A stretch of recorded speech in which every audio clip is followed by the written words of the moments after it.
Our verse for today is in Revelations chapter 2, verse 18 to 29.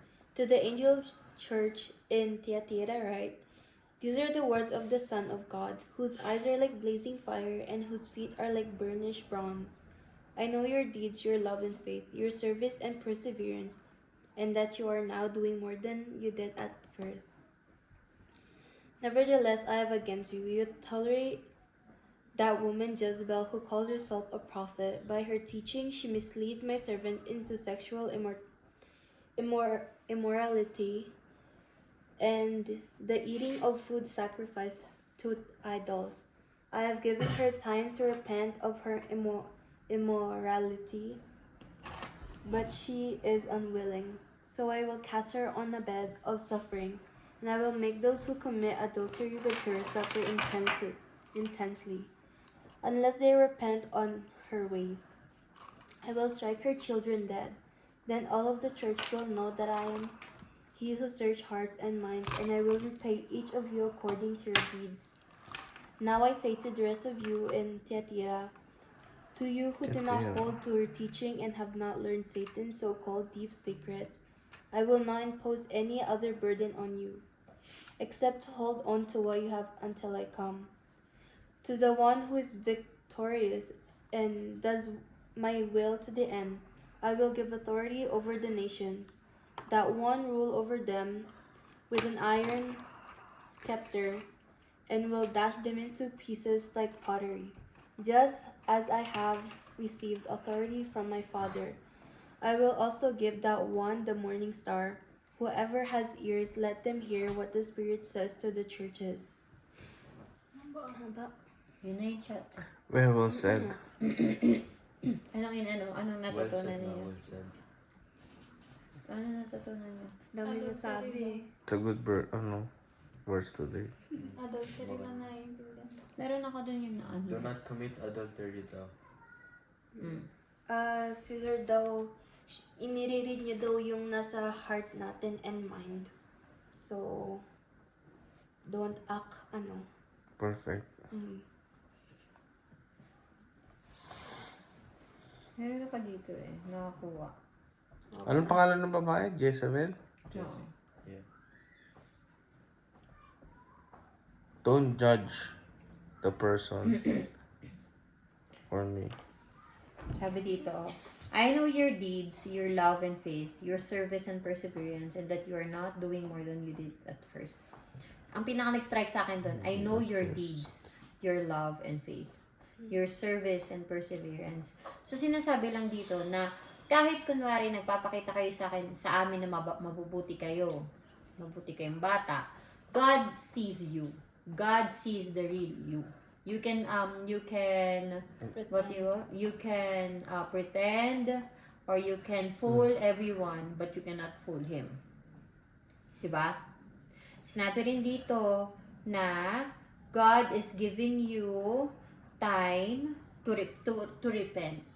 Hindi ka naman niya yung basta lang i-judge Hindi pa ako Depende sa pagkakamali mo.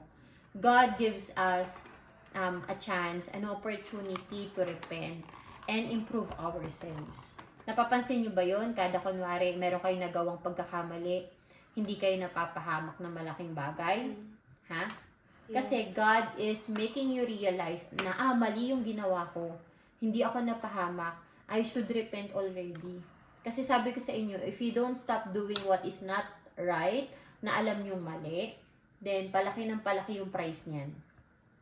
Tandaan niyo, ang kasalanan ay merong presyo.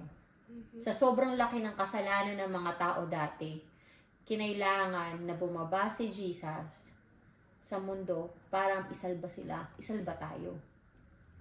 The bigger the sin, the bigger the price. So hanggat hindi nyo inaayos yung pagkakasala nyo yan, may malaki at malaking kapalit yan. Naintindihan nyo? Kunwari, sinungaling ako. Darating sa punto na, tag nito, hindi na ako paniniwalaan ng tao, even my parents. Kunwari, judger ako ng tao.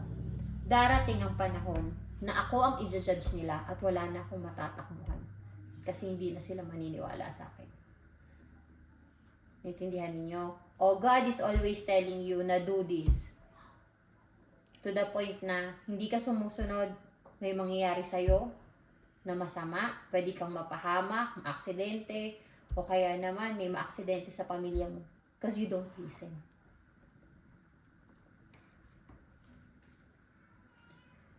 Ano pa?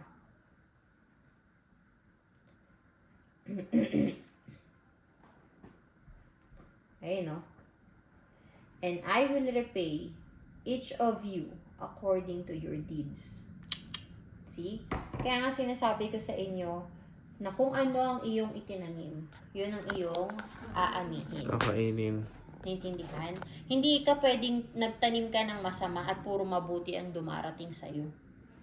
'Di ba? Darating ang panahon na merong babawi at babawi sa'yo. Naintindihan nyo? O, yun yung ano ko ngayon, lesson ko ngayon. Kayo. Total.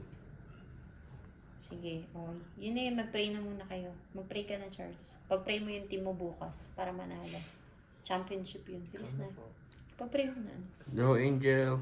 Bilis na. Let's go, Angel. Bilis na. Let's go.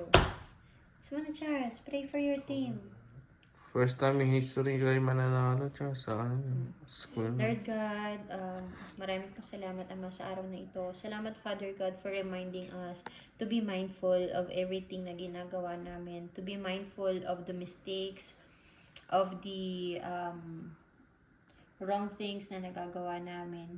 Salamat, Ama, kasi binibigyan mo po kami ng pagkakataon na maitawid ang aming sarili. My Lord, Ikaw na po sana ang gumabay sa amin. Humble our hearts, my God, para po lumapit kami sa iyo at tanggapin na kami makasalanan, na kami nangangailangan ng Panginoong katulad mo. Ama, pinagpipray po namin ngayon, itinataas po namin, Father God, ang teammates po ni Charles bukas. Sana, Father God, manalo po sila for the championship. Ama, sana rin po magkaroon sila ng magandang laro at bigyan mo po ng lakas yung mga players para po, Lord God, makashoot sila na maayos at hindi po sila magkasakitan. We love you so much, Lord. Ikaw na po ang patuloy pong maitaas namin sa buhay. Patawarin mo po kami, Ama, sa mga pagkakasala namin. Please, we pray in Jesus' name. Amen. Go, Angel.